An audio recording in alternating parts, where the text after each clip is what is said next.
appreciate it very, very much. If you'll call the roll, please, ma'am. Yes, sir. Mr. Chris Johnson. Here. Dr. Anita Herron. Here. Superintendent William Cope. Here. Dr. Michael McDonald. Here. Mrs. Claire Maxwell. Here. Judge Steve Daniel. Here. Mayor Joe Carr. Here. Thank you very much.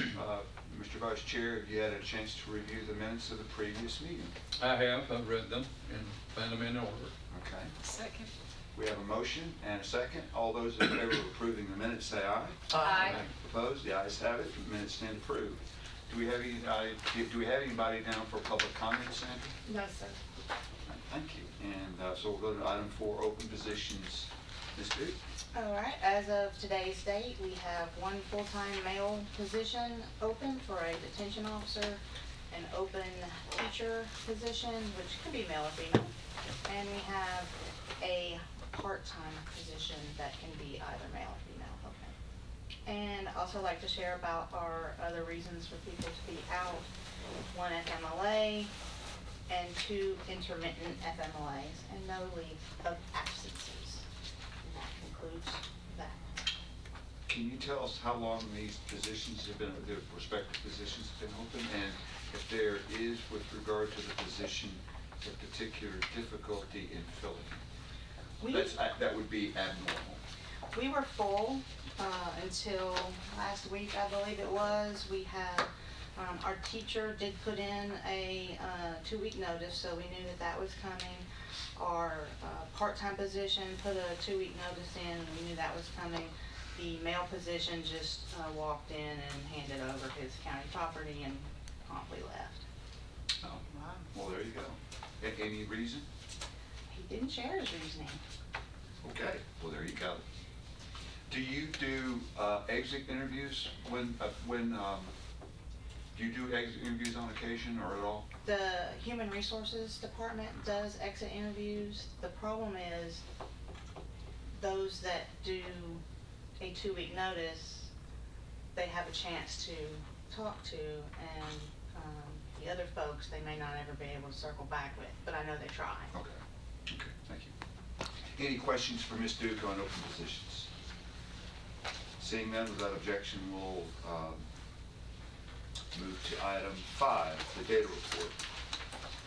Okay, so on the table before you, you've got the data report, which will show that our current population as of this morning was 20, with 12 of those being Rutherford County youth, 1 being from DeKalb, 1 being from Houston, 2 from Montgomery, 2 from Sumner, and 2 from Tipton. If you have any other questions about that, I'll try to answer them best I can. Judge Daniel? I have the same issue on one particular thing, but we can discuss that at a later point. Yes, sir. Any questions or comments from Ms. Duke regarding the data report? Seeing none, if there's no objection, we will move to item number 6, the Education Services Report. Ms. Duke? Okay, in front of you, you have education for the month of June. The majority of these youth obviously are working with the Penn Foster for their math and history.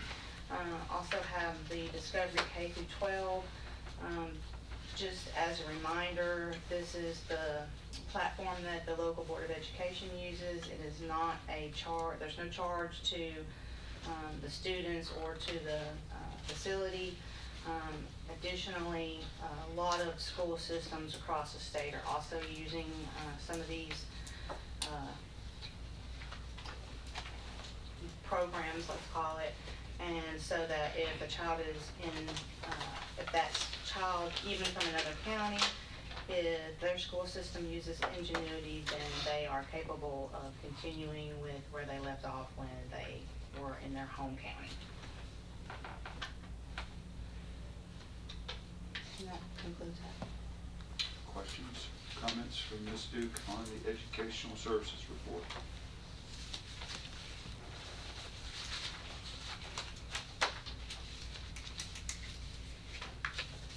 Seeing none, if there's no objection, we'll accept and move to the last item, other business. I believe, Judge Daniel, you have something under contract for it, is that correct? Well, actually, what had happened is I've had discussions with Nick, which I see he's here at this point. And apparently he's drafted some provisions associated with a contract that is being used or attempted to be used for other counties as far as young people who might come and be detained here as a result of charges in those other counties.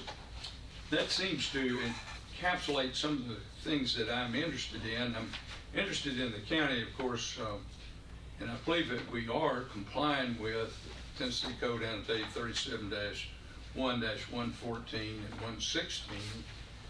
And we've been doing that as long as this board has been in existence, because we reworked our SOP and it is being complied with, it looks to me like, with the orders specifically referring to the reasons that the individual would be detained locally.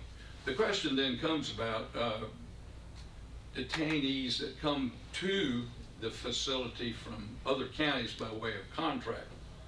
And the issue is, can be and potentially is, whether those orders that are presented by the juvenile authorities there comply with the statute, such that we are obligated to provide the detention services for those individuals. And it would appear from the order that we might not be complying with the statute. In other words, their order, the other judge's order, might not be specific enough to reflect the reasoning that the probable cause determination was made that they should be detained immediately without hearing. So that needs to be cleared up, and if we get somebody that way, what's our obligation to either keep them or send them back to the rendering court? I think Nick's made an effort to correct that, and I quite frankly drafted some other information too that might help him, which I can share with everyone or just give it to him. But I think that would be positive in trying to keep us in compliance with the regulations and the statute. And so, being this is under other business, how would you like to proceed, if at all? I'd like to defer and let Nick present whatever he wants to say about the contract, but here's what I would perceive needs to be done. I would think that, first of all, we should incorporate this language in the contract so that the rendering county knows their responsibility. And then the second thing I think needs to be done is we need to alter our SOP to reflect in these out-of-county incidents that that provision of the contract is met. Okay. Nick, can you kind of come to the table, help us unpack this a little bit, please, sir? And I want to remind the committee, we want to be very careful here. Nick, if you want to give the committee some guidance in that regard. Sure. We would appreciate it very much. So what you guys have before you is some red line language that I had put together to the agreement. I don't have it in front of myself, but hopefully you can see the red line. It's not on your SharePoint, you can see it. And it's just the addition of a substantive provision that obligates counties to ensure that they have provided the detention center with an order that lists out in specificity the grounds upon which the probable cause in detention is based under 37-1-114.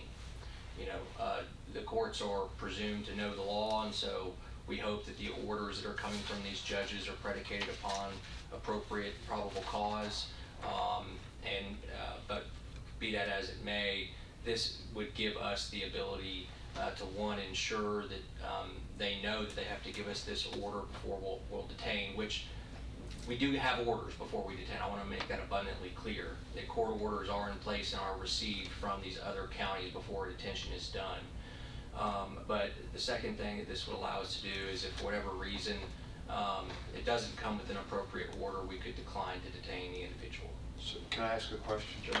So, we're going to review every court order of every out of county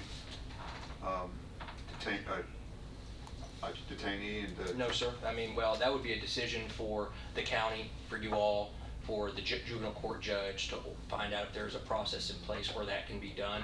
But that's not being done now, and I'm not suggesting that it needs to be done.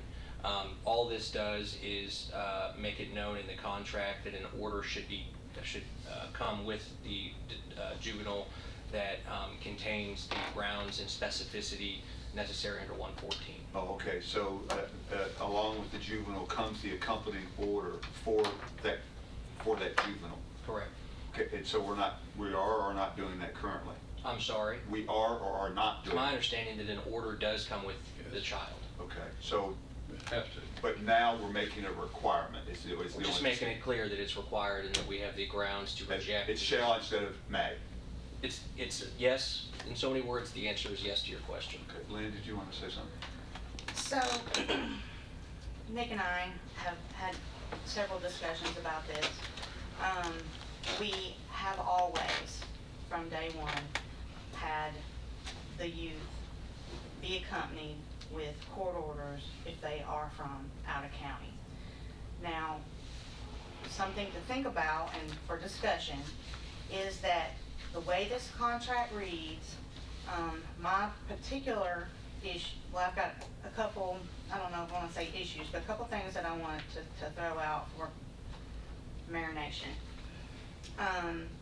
So this is the third contract that we're working on in a very short amount of time, and I'm still getting contracts from the first go around. So I don't want to send anything out until we are 100% sure that there is no more work that needs to be done on these contracts. And the one that's in front of us today,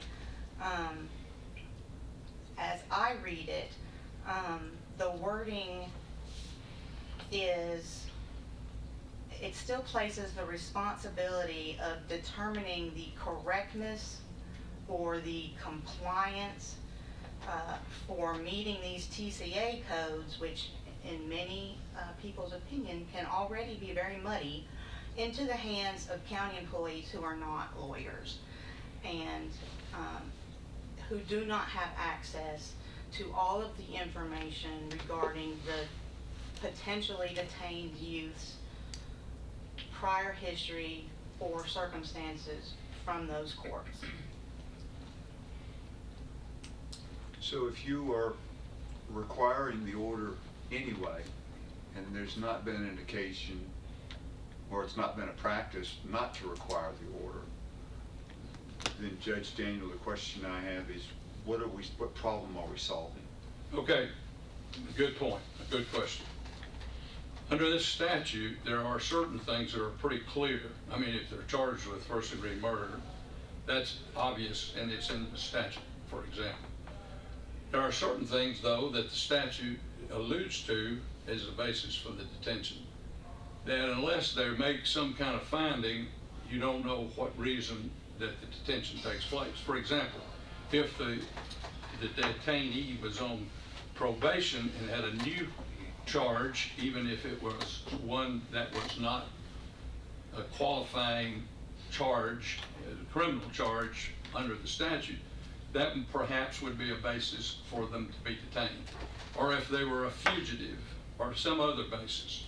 So if the judge doesn't put down what the basis of and just says Tennessee code annotated blankety blank, then there's no way to determine if the detention is proper under the statute or not, which would expose potentially the county to a problem if the determination was not a proper determination. Does that make sense?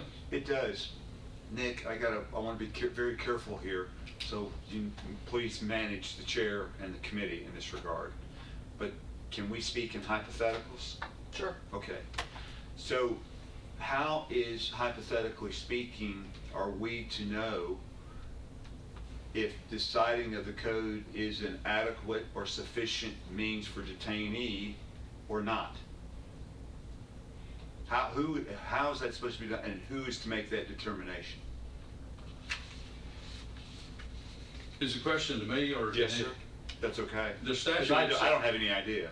The statute itself will set forth certain things that are obvious. It's correct. Okay, so you could just look at the statute. Right.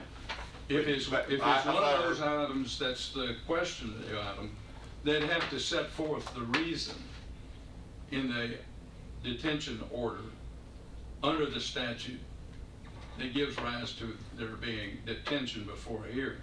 So when we receive an explanation for the order, when we receive an order, Ms. Duke, do we receive the statute and the justification for that statute in the order?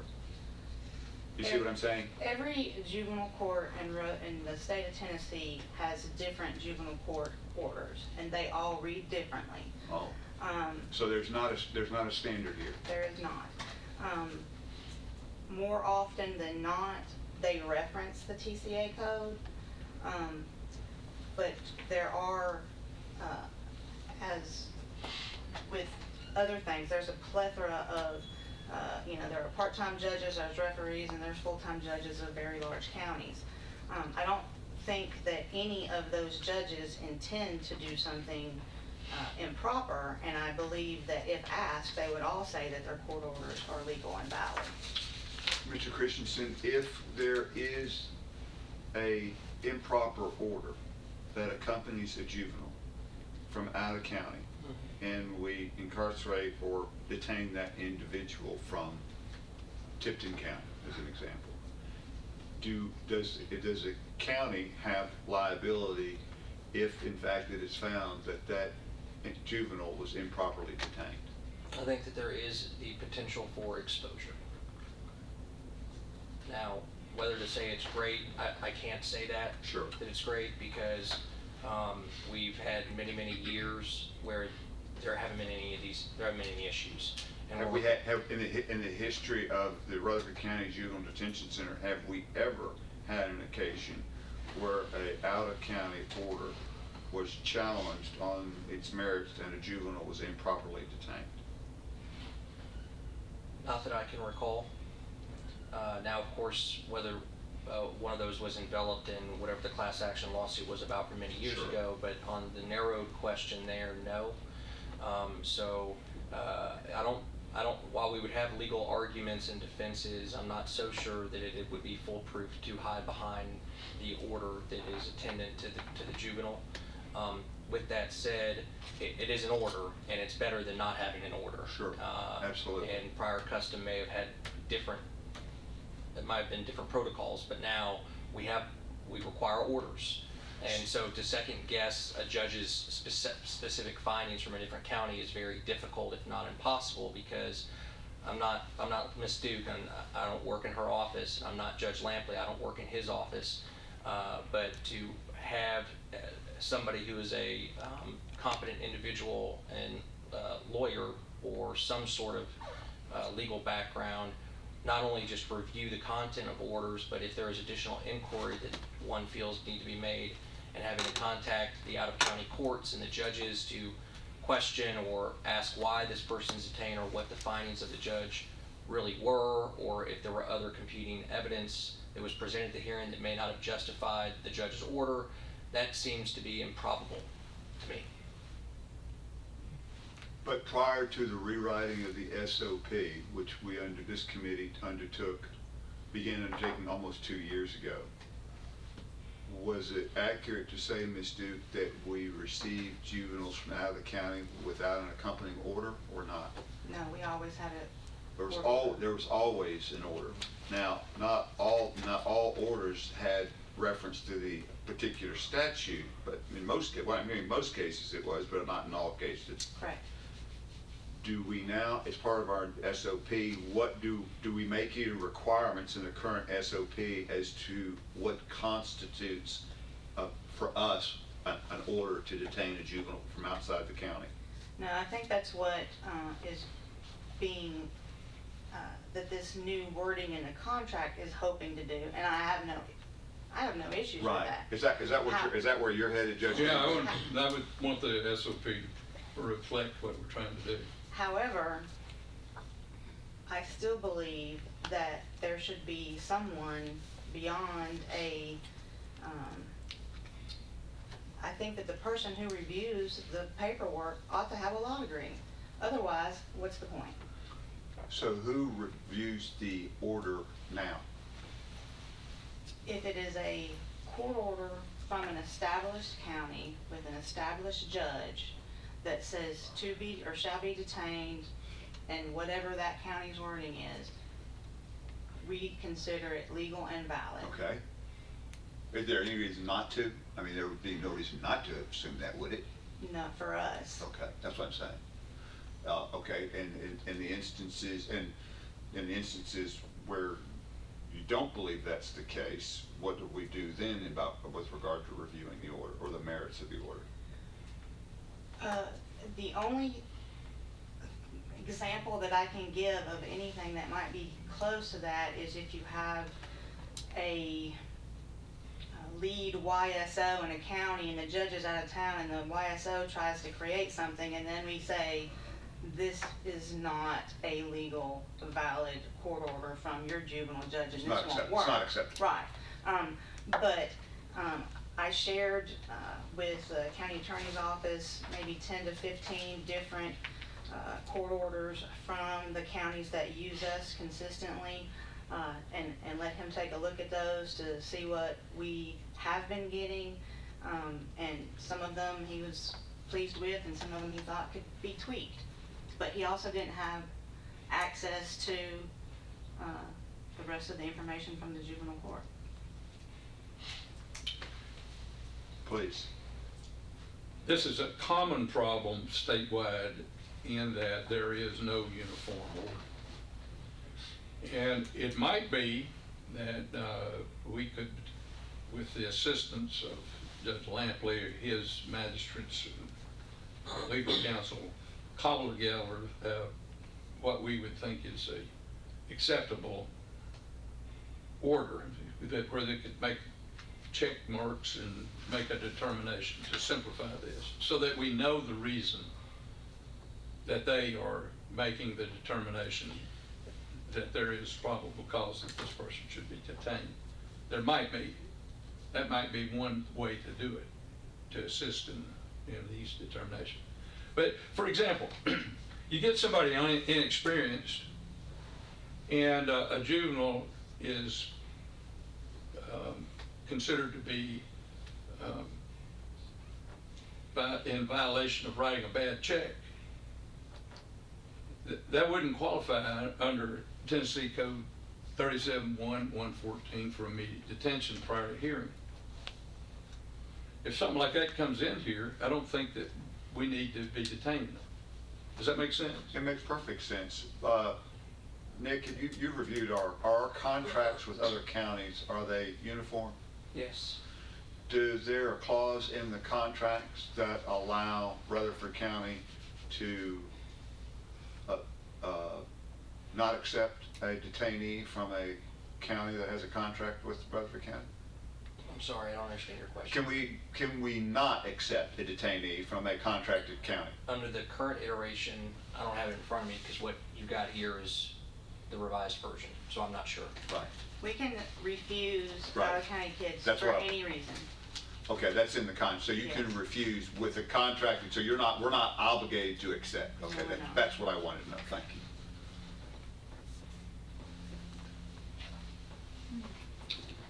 And Tom is given to vet these kids before they come here, or? So the way that it generally works is when done properly, an out-of-county court will call, do you have a bed for a male? Depends on what the situation is. So we get out our form, we go through, we ask the questions. All of the questions involve things like, do they have medication? Do they actually, are they on it? Do they have medical conditions? Et cetera, et cetera. And if the youth that they are trying to place will fit well within our current population, and there is an empty bed that isn't going to cause us to have other problems with population issues, then we will accept them. And then we say, yes, we can accept them. Then they forward all the other information we need. In addition, send the court order from that judge.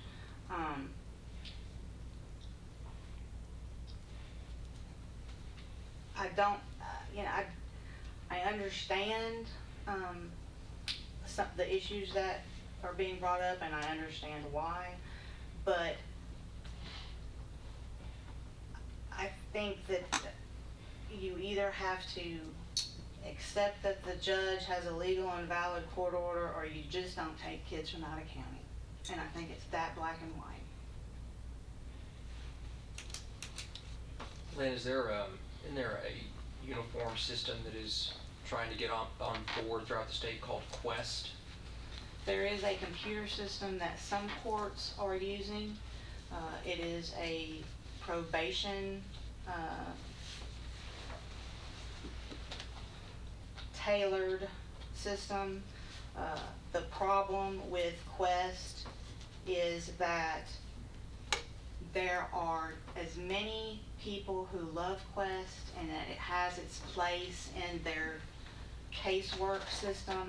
You have juvenile court clerks and judges who refuse to work with it because it is incompatible with their current system.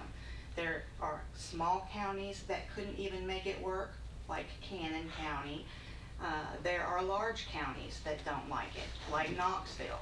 If Knoxville can't make it work and Cannon County can't make it work, and the existing clerk of Rutherford County says that they can't make it work in their system, I don't know how we can expect for Quest to storm the state of Tennessee with any success and be useful, especially in this situation. Yes, sir. Here might be another alternative, although I don't think it's the best one. I think the best one is to try to address this on the front end. But another alternative might be that the contract that we ultimately enter into with these counties have a hold harmless agreement in which the county agrees to hold Rutherford County harmless for any cause of action brought against us for having detained someone that should not have been detained, for any cost of litigation damages or attorney's fees. Why is that any different than your original proposal? Because I don't know if that's essentially what you're wanting, isn't it? I'm trying to head it off before we get there. I'm trying to prevent it from happening. The latter is trying to recover. I can understand. That can be added to this agreement. I imagine we might get pushback from some counties because generally speaking, indemnification clauses as to governmental entities are not enforceable. That's another problem. So we could have it in there if they'll agree to it, but ultimately if it came down to litigation and us seeking reimbursement or compensation for our fees, they'd probably claim that that's an unenforceable provision. But there is some alternative language here on page 2 that basically says each party's responsible for their own actions, meaning, if this involved a juvenile who was unwrongfully detained, I imagine both the sending county and the receiving county would be the subject to a suit if it were to happen. In the last 4 years, Lynn, how many out-of-county detainees do you suspect that we've had? Give me just ballpark it. I guess what I'm trying to do, just give you a leading question, I'm trying to quantify in some way the risk. And I want to make sure, while there's always risk, is it a risk worth dealing with at this point in rewriting of the contract? We're in the midst of rewriting the contract, are we not? I think that there was already a few months ago a version of this contract approved and Right. sent off to multiple counties. Right. And then questions that were brought up at this board. But we haven't received those back, is Some of that them you correct? have. We Okay. have, and they're on a stack on my desk. But they're just because a I'm- holding pattern. Yeah. I got you, thank you. So we do have existing contracts with these other counties that haven't been formally terminated yet, Okay. waiting for this. Is there a list of crimes or convictions that we would deem not serious enough for us to accept them here? I will say that under the statute, there is some catch-all language that applies to any delinquent offense. But you have to have judge-specific findings in line with certain factors in the statute, such as immediate threat, irreparable harm to the child, that even though it is a lower offense, there has to be some additional circumstances that justify the initial detention. I'm Which wondering, is where the muddy comes in, which is what I said earlier, because what you think is irreparable harm and what he thinks is potential irreparable harm could be two different things. And that is always going to be what plays out in court, is your opinion versus my opinion. And it doesn't matter that it's seemingly well stated in the TCA. It's gray. I'm wondering in a general sense, if part of your questionnaire, if we could check those boxes to cover Rutherford County, just to say, hey, in a general sense, we actually, I mean, have you been convicted of this crime, that crime, or, is there something we could do there when you're asking those questions to filter it? Yeah, so that was kind of the problem that caused about 7-8 years ago when the class action lawsuit came about. Is there was internal checklists being done as opposed to formal findings by a judge. And I bet Lynn probably wants to stay away from her staff having to go through a checklist, is to filter, as you suggested, people in and out. And I suspect also that Judge Lampley, although a fine judge and gentleman and generally willing to help in any way he can, may not want to be the person who tells all the other judges in the state of Tennessee how he thinks their court orders should read. Yeah. Yes.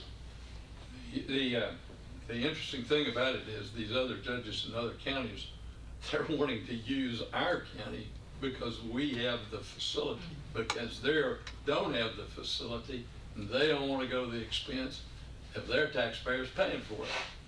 So they should be willing to comply with what we need to be having done. I agree that you would think they would be willing to comply. I also know how territorial some people are, so. The thing that makes this so difficult is that if there's not some kind of specific reasoning, for example, the judge just says, this person is to be detained under the provisions of 37-1-114. You don't know why it's being done, and you can't evaluate whether you're doing the detention correctly, or if it shouldn't be detained at all. That's a good point. Lynn, do we accept an order where all it does is reference the code without an explanation in some detail about what the offense was within 37-114? We are never going to get all the details for the individual cases because of the confidentiality. Do we get any of the details? Some counties may include a copy of the petition, but it is not required. Occasionally a petition will have that information on it, but it's not. So if we were to require explanation of 37-114, 37-114, Nick, would be, or do we have the ability to make that request with them to comply?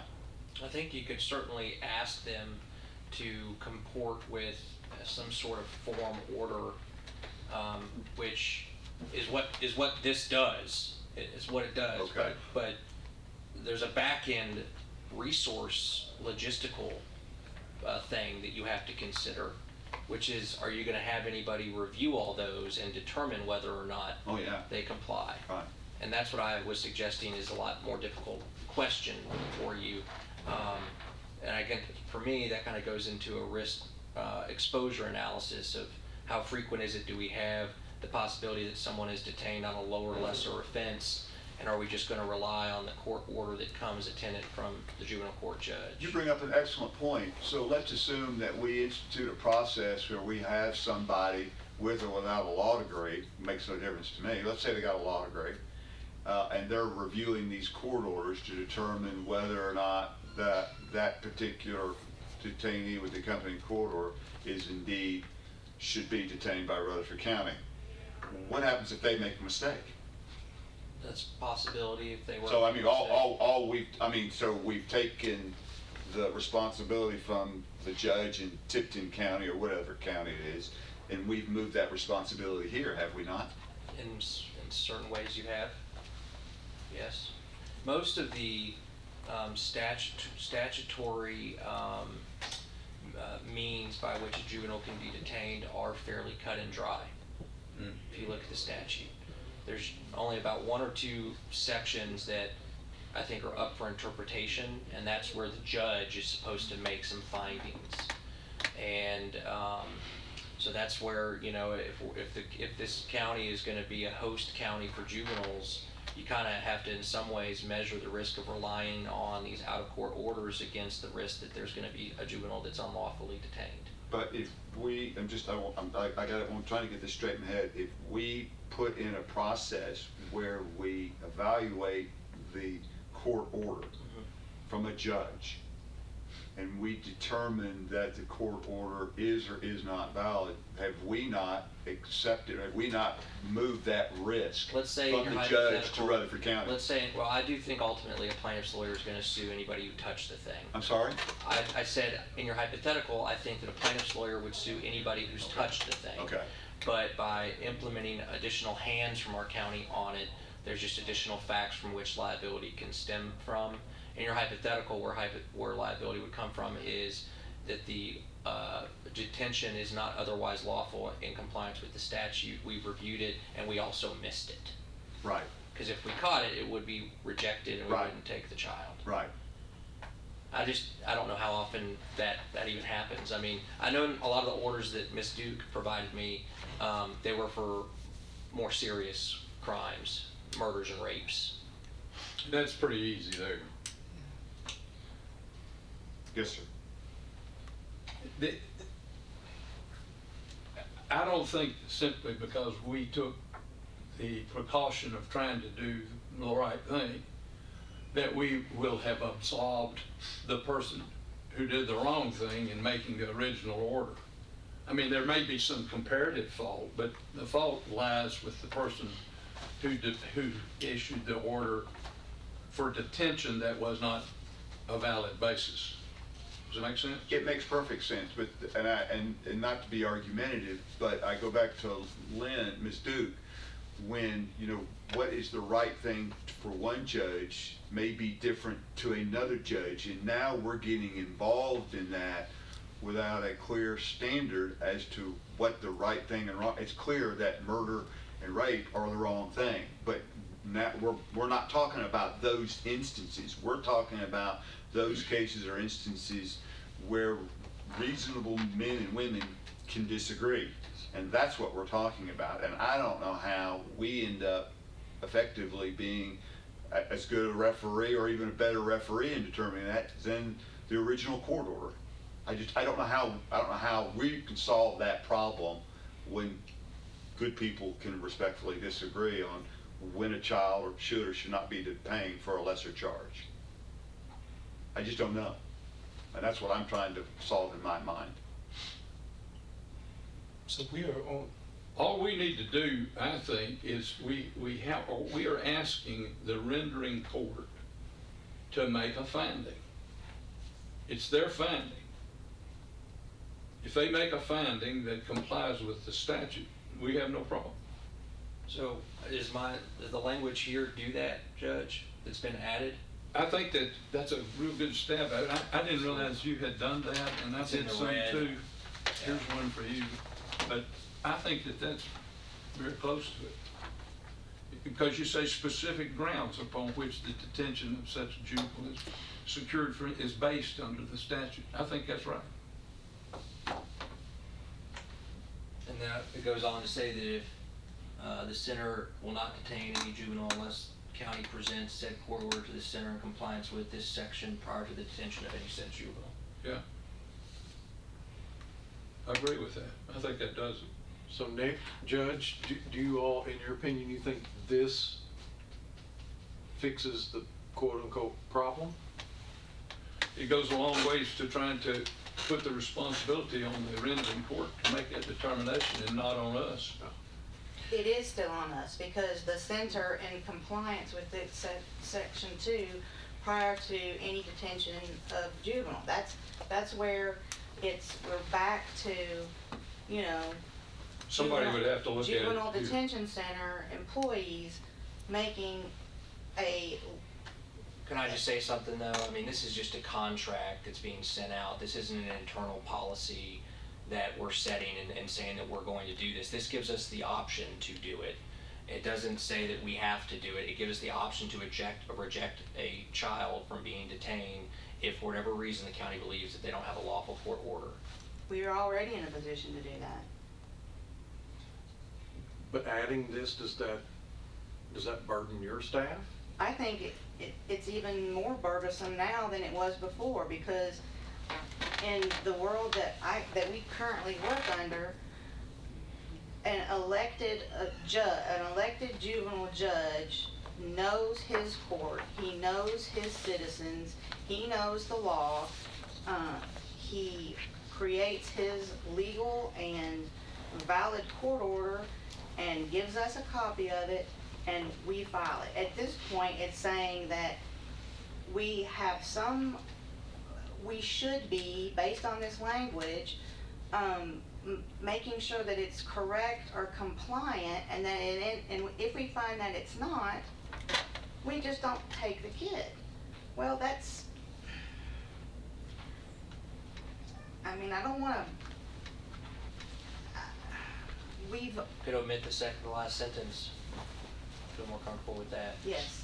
Just get rid of that last sentence and instead just keep the first part that requires them to provide an order in specific detail laying out the probable cause grounds under the statute and leave it at that. Yes. And that still works, right, Nick? I think so. And that doesn't cause any burden to you? The No. county can always terminate this contract at any time, and as Lynn stated, under the contract's wording, we can refuse to take a child for any reason. So if we go with this, it's just a matter of Judge adding it to the SOP, correct? Would it need to be in the SOP? Yeah, well, the committee would add to the SOP.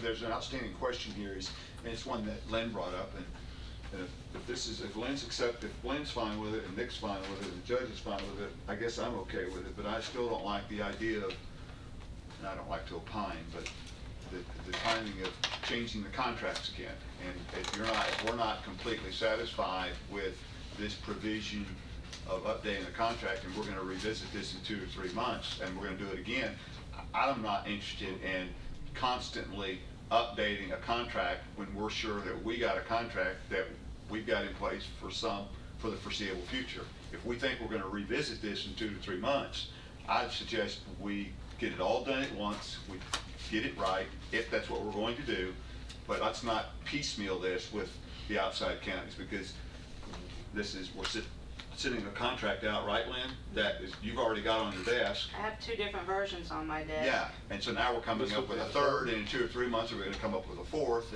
and this just, I'm not for that type of process.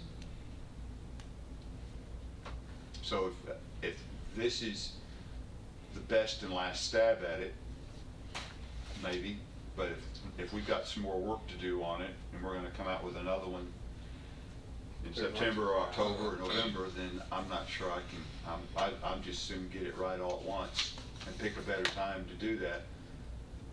But that's just my opinion.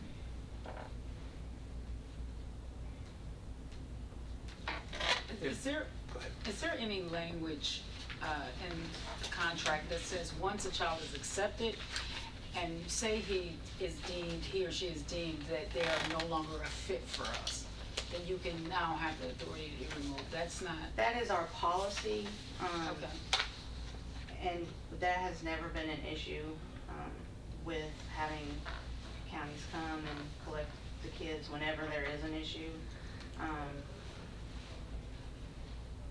So it is in our SOP. I don't know, I mean, I'd have to study on this one more time. I was focused on this section 2 this go. But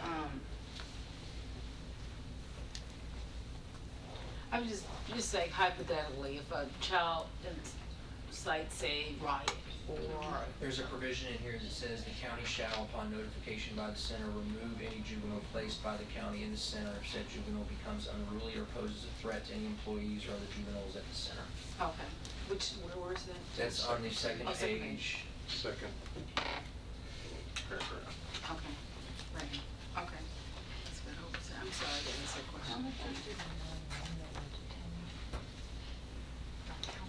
Lynn, would there be, in our hypothetical, I'm not gonna ask it, never mind. If the board is, You're groaning over there, just literally changed my mind. Thank you. I feel like Bob Asbury. Yes. if the board is collectively satisfied at the additional provision that was added to the version on your SharePoint in sections 1 and 2, with the exception of removing the last sentence under section 2, then one could make a motion to approve this form of the contract and allow Lynn to send these out to the respective counties to get signatures and bring them through the commission for final approval. Ms. Duke? I don't have a problem with that. This would be an improvement, I can make the motion. We have a proper motion.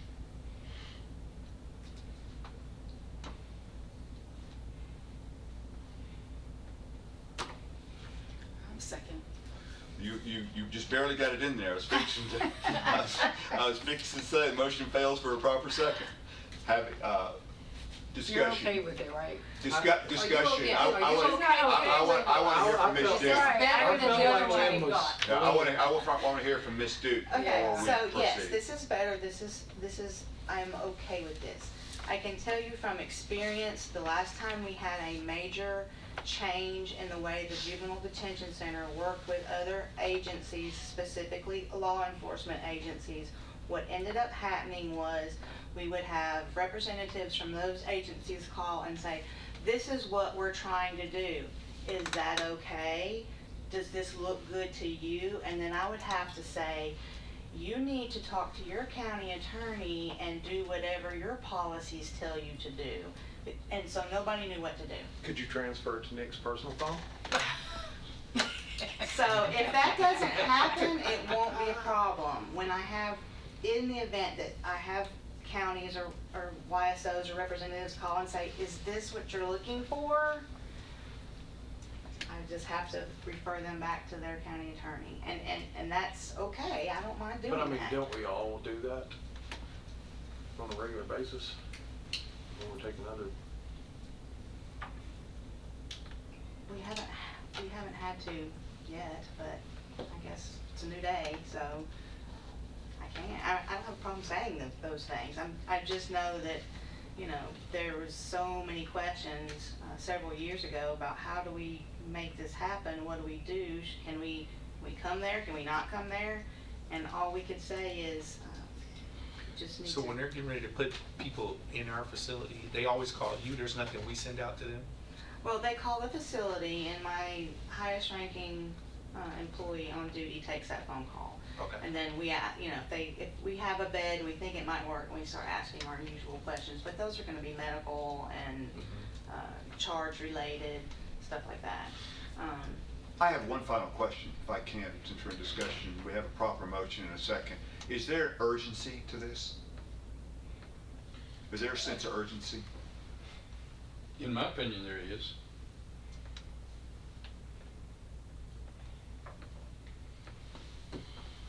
I know that Lynn was expecting to get these out or started July 1, and it's gonna be probably another, what, Lynn, 60 days, 90? I mean, because we've got to turn them around, she's got to mail them out to everybody, they have to sign it, they got to mail them all back, and we got to bring them through the commission. Is the fact that you wanted to get them out by this week, and now we're looking at 60 to 90 days, plus or minus? Is that an issue for you and your department? The contracts that I was wanting to speed along, let's call it, was because of the rate increase. So those contracts are still sitting on my desk because I knew this was in the works. And so we have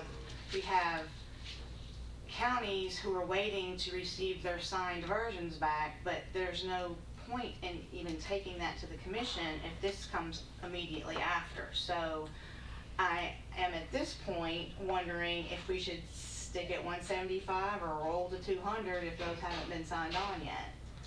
And then everybody's going to now say, I thought we were changing the price. We turned that in twice and we're still not there. But I can do whatever.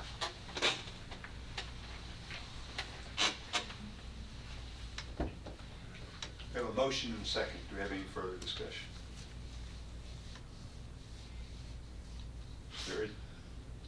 If there is none, and if there's no objection, call the roll, please. Well, I tell you what. Can we repeat the motion? Thank you. That's exactly what we're going to do. Enough time is You read, left. you read my mind. Judge Daniel, will you repeat the motion, please, sir? Well, I don't know if I can. I might have given him the language for it. You want me just to Yes. restate it? If Nick, Yeah, if you so don't mind, be a- thank you. On your SharePoint is an agreement, so this would be a motion to approve this revised agreement with the red line changes that you see there, with the exception of the last sentence in paragraph Roman numeral 2, that will be omitted from the revised agreement, and to allow Ms. Duke to go ahead and send these on to the other counties. And so we're looking at, that's part of the motion, but just to be clear, we're talking about 60 to 90 days before we consummate. Maybe this. sooner, maybe sooner. We'll see how quick they can turn them around. Thank you. Any other questions? Okay, we have the motion. Call the roll. Mr. Chris Johnson. Here. Oh, yes or no? That was a yes. Oh, or no. yes, my bad. Okay. Dr. Anita Herron. Yes. Superintendent William Cope. Yes. Dr. Michael McDonald. Yes. Mrs. Claire Maxwell. Yes. Judge Steve Daniel. Yes. And No. Any other business before the committee? Seeing none of the objection, we're adjourned. Thank you. Thank you.